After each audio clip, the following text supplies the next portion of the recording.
Nick. I'm Matt, and we're Insuphishient. Matt, it is Big Money Friday on your favorite Phish talk show. I would like to say that our text number is open, and that would be 802-276-1985. And as a response to somebody who also has Nick this... the Dink, Chicago, Illinois, 60652. That's what we should have done. We do need a jingle. Yeah. We need a jingle. So if you're out there and you write jingles, or you're a host on this show that has a band, we need a jingle. But anyway, somebody else from the 802 said, I'll never know if this is Trey. And you're right. I'll never know. Yeah, well, what I know is that there's people in southern Vermont that consistently listen to our show. Hey, no, not southern Vermont. Southern Burlington. Oh, shit. Southern Vermont would be like Rutledge. You ever been to Rutledge? Yeah, I've been to Rutledge. Yeah, there's a bowling alley. Yeah, no, it's southern Vermont. There isn't much. Like, there isn't much in Vermont. No. It's funny. You wonder why Phish did something. It's because, like, well, they lived in Burlington, so there was a lot going on in Burlington. But that's an outlier. Other than that, there's like 12 people in the whole state. 2 of them are members of Phish. And one of them's Bernie. And the third one is Bernie. So that leaves 9 non-people you don't know in the entire state. They're weird. Not those. Well, those 3 people are kind of weird. But in general, people from Vermont are strange. I feel like I got a lot of spit in my mouth. I don't like it. A little saliva-y today. I don't like it. What are you, horny? What are you, trying to? Yeah, you trying to, bro? Jesus. All right, it's Big Money Friday. And so I've got an agenda because that's my fucking thing. Yesterday, we talked about the top grossing bands of all time. And then today, I just got a little supplementary list on that, which is the bands with the highest number of ticket sales. And Phish comes in at number 12. So they've got 13,500,000 tickets sold, period, beating out Aerosmith, Jimmy Buffett, Rod Stewart, Neil Diamond, Coldplay, George Strait, and good for them. But I think what will beat all this out on another note, is who's buying tickets to watch the Epstein files completely blow up for everybody. You can buy tickets to this? Oh, we're gonna have front row seats to the fucking clown show, man. Oh my god, this is gonna be nuts. I have, but just to be completely honest, I have stopped watching the news, so I don't know what you're saying. But number 1, YouTube, Dave Matthews, Rolling Stone. I'm gonna stop when we get to the first person who's not in the rock. YouTube, 26 million tickets sold. Dave Matthews, Rolling Stone, Bruce Springsteen, Elton John, Metallica, Bon Jovi, Billy Joel. 1 through 8, all in the Rock Hall of Fame. Number 9, Kenny Chesney, Country Hall of Fame. Wait, Dave Matthews in the Rock and Roll Hall of Fame? He's in the Rock and Roll Hall of Fame. He is not. He's got to be. He shouldn't be. What? Why not? Because if Phish isn't in there, he shouldn't be in there. He has no right. Okay, hold on. I gotta look it up. Though he's definitely licked the boots. Is Dave Matthews in the Rock and Roll Hall of Fame? Yes. He was inducted in the class of 2024, so he just got in there. What the fuck? Okay, so I was right, dude. Don't double check me live. Kenny Chesney not in the Rock Hall, but he is in the Country Hall. Grateful Dead. Grateful Dead at number 10 with 15 million tickets. That's got to include Post Jerry. Yeah. As well. They're in the Rock Hall. Trans-Siberian Orchestra not in the Rock Hall, and then number 12 Phish not in the Rock Hall. Quickly about this. I saw an interview with Jerry probably in 89. And he's talking about rap music. And he's saying it isn't music. What? And that these people, he went hard at them. He said these people? He might have said these people. but yeah. And he basically was like, it's not real music. There is no way to go from rap into music. It's in having musicality. That didn't age well. That clip does not age well. There are so many rap artists that are highly musical. It's not even funny. I mean, look at Dr. Dre. I was going to say, who's the number 1? The DRE. Look at Jay-Z. Look at Eminem. Nah, look Jay-Z, I don't think so. Eminem, yeah, same. But Jay-Z has an ear, an understanding for music. Like him or not, Ye is incredibly musical. An immediate gag reflex. Let me tell you something. I see old clips of Jerry towards the end of his life, and I thank my fucking stars Trey got sober. It is I saw one like it must have been 94 or something. Dude, he looks like he's 80 years old. And he's really like Trey's age. And no, Trey's much older than Jerry. How old was Jerry when he died? 53. Oh my God. Dude literally looked 80. Oh my God. Don't do drugs, kids. I mean, it's just so sad. It's just so sad. Now, but you've seen The Dead.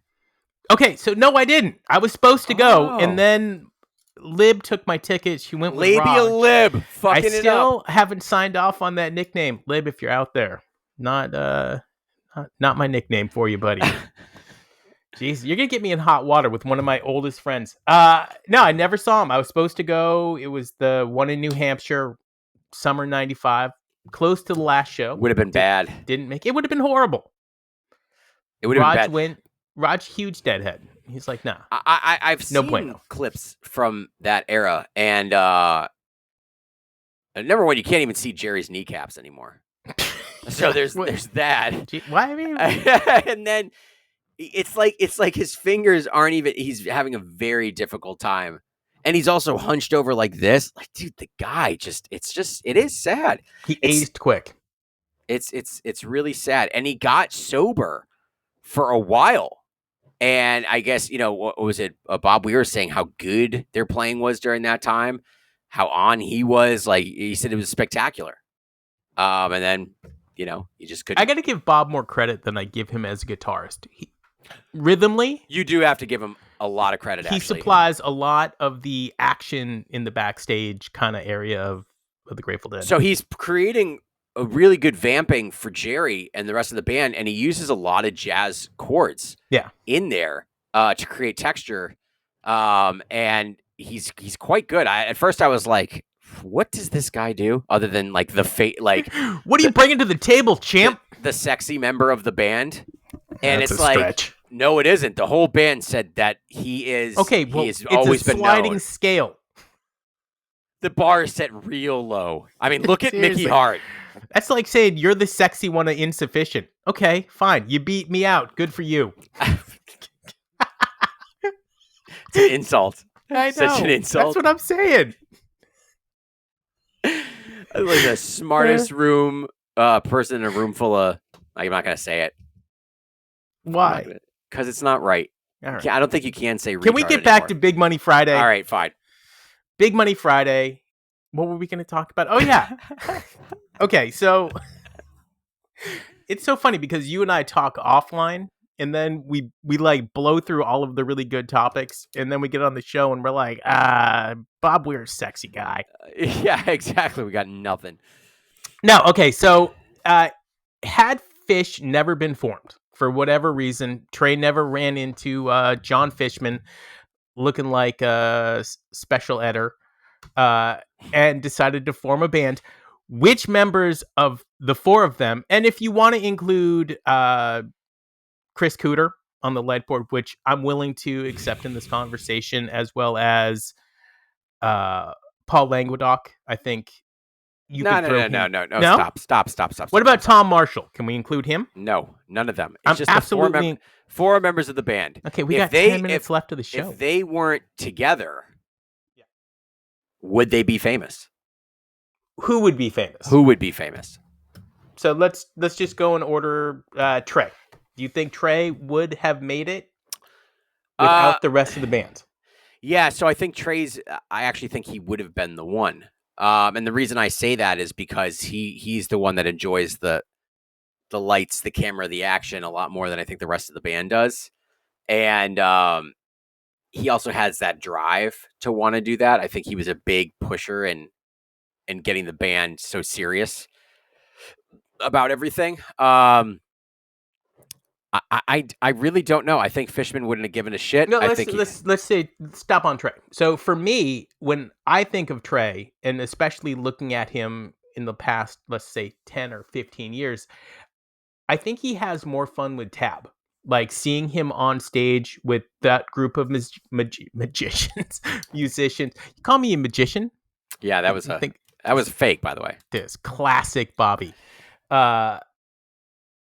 He has so much fun, and in all of his interviews, he talks about how like he was looking for this sense of family.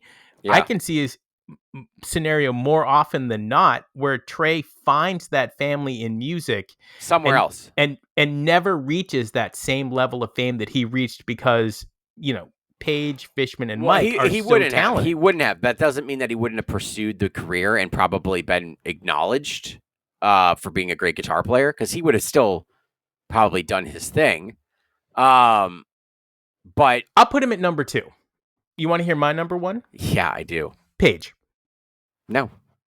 Absolutely. Page, not a founding member of the band, sees them live and says, that's what I want to do. I'm fucking joining this band. No, I think he wasn't as interested in being a musician. I think he would have gotten his degree, continued to play music, and then done something else. Probably maybe followed in his dad's footsteps as like a doctor or something. I could totally see him as a fucking pediatrician. Okay, fine. I think that he could have done anything he wanted, but what he wanted to do was be in that band. And so whether or not it was Phish or somebody else doing something similar, eventually Page would have said, that's what I want to do. And he would have succeeded. I think it was really hard for him to join Phish. I think it took him 10 years. Well, I don't think he was accepted by Trey for quite some time. Yeah. And I think that there's still a little animosity there. No, I don't think so. How come we never hear about that? By the way, speaking of stuff we never hear about, we've got like less than a week till the band hits the stage again. Are they practicing? Are they together? Are they separated? Is Mike in Peru? I don't know. So you guys, it would be great if like to get everybody excited, instead of having your TikTok account post old clips of you guys, granted, playing well, how about you do something from like right now and everybody's in the barn and like showing that you're having fun as a group of people, and give us a little bit of the backstage. Did you say barned? Barn. The barn. You said you put a D at the end. Yes, the barned. Yeah, I was like, what the fuck, dude? You totally did. Listen back to this episode. No, you'll hear the D at the I end. did it on purpose. We can no longer do a same set reprise t-shirt. Trey has completely destroyed any sales we would get from that. So now it's the barned. Come on down to the barned. Do you think they're playing at Mike's studio? They might be. I don't think so. Probably not. I think that's like a little oasis for Mike. I think they should record an album there. I think that'd be fun. Or at least a song or two. That would be cool. Okay, so Fishman. Would Fishman have made it without Phish? No. Nope. Fishman would have. I don't think his drive was there. I think he would have been playing. But I think he would have been like something like he would have stuck with like Jazz Mandolin Project or Pork Tornado. Looking at his side projects, they are definitely, of the 4 of them, at the bottom of the totem pole. Absolutely. He just doesn't give a fuck. Would he have been a dentist?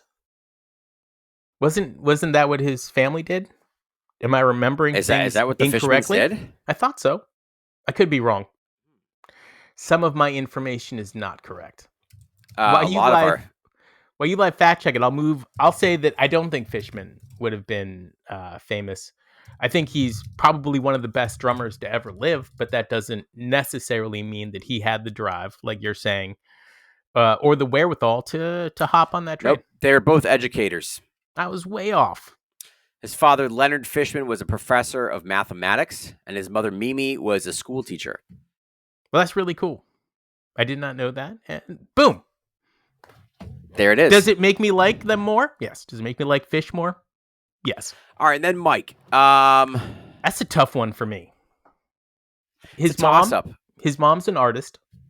I think she has a level of fame in her own right. And I think it was helped by them. Yeah, of course. But no, his dad's famous. His dad's more famous. For Store 24? Absolutely.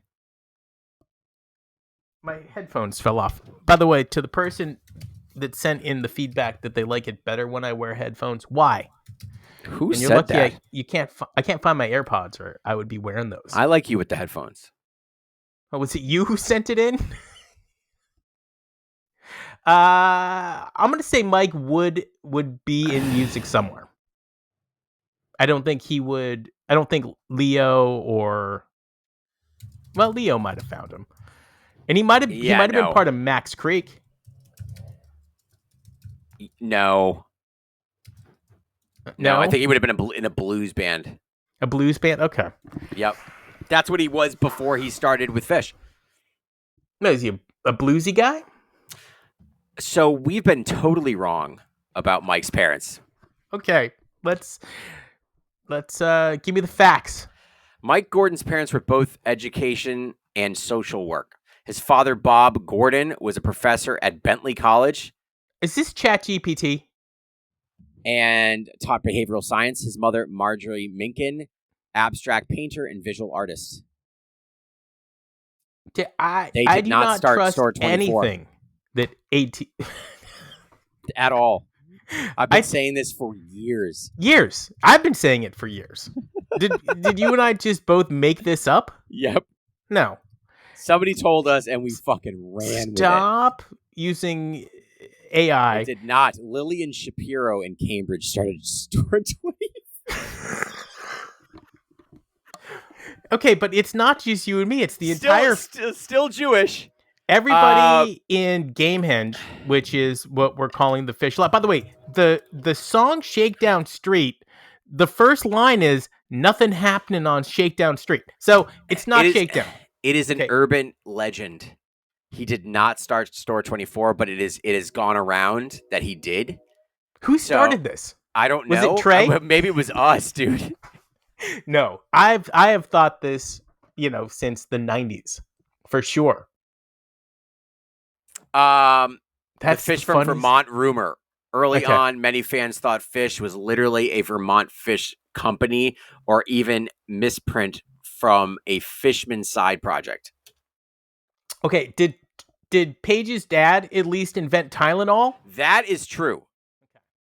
Gamehenge is a real place. Stop. Some diehard fans swear Trey modeled Gamehenge after a secret Vermont forest, but was purely his senior thesis at Goddard College. So you guys are fucking idiots. Let me tell you something. Hang on. We got more. This is great. God. The lost 85-86 tapes. Rumors that there's a stash of pristine soundboard recordings from the earliest Phish gigs that will someday surface, but no one has confirmed that. All right. So I got 3 more. Oh, God. I'm ready. The cow funk origin story. Some say Phish invented cow funk in 97 because they were hanging out on farms in Vermont listening to P-Funk. Truth is, it was their take on minimal groove-based jams. That is way more believable. Wilson was written about a real person. Fans have speculated for years about whether Wilson was based on an actual friend/enemy of Trey's, when really it's just a Gamehenge character. The last one, the Clifford Ball UFO. Several fans at the 1996 Clifford Ball Festival claim they saw UFOs during the late night jam. No proof, but it's one that's beloved by many Phish fans. I've heard that. Interesting. Just to be clear, at one point, AI told me that every member of the band is really into golf. And then cited a whole bunch of things that were just not true. And I don't think any of them play golf, to be honest with you. I didn't know Trey rode a motorcycle. Is a moped. No, I saw him with a picture with his wife on a motorcycle back in the 90s. He's Matt. I'm Nick. We are insufficient. Dude, Big Money Friday in the books. Dude, one more urban legend and myth. Okay, I'm ready. Page wasn't the first keyboardist. Oh. Rumors float around that there was another mystery keyboardist before Page joined. Okay. Truth, there was a short-lived guest player, but Page was the first true member. I do remember hearing that, yes. And I actually remember listening to a recording with another keyboard player. It's out there. So that's true. I'm going to find out, and on Monday, we will put to bed whether or not the Gordon family owns Store 24. They don't. Tune in Monday. We're fucking idiots. Monday on Insufficient. Did the Gordons own Store 24? Fake news from Insufficient. Was the Fishman family a dentistry in upstate New York? No. Did Page's dad invent Tylenol? And yet Yes. he's still sick as fuck. He's dead. What's a tray? What's a You're an idiot. What's Trey's family rumor? I don't know. What's his origin story? Did Trey's dad, was it that he put together the SATs? I don't know.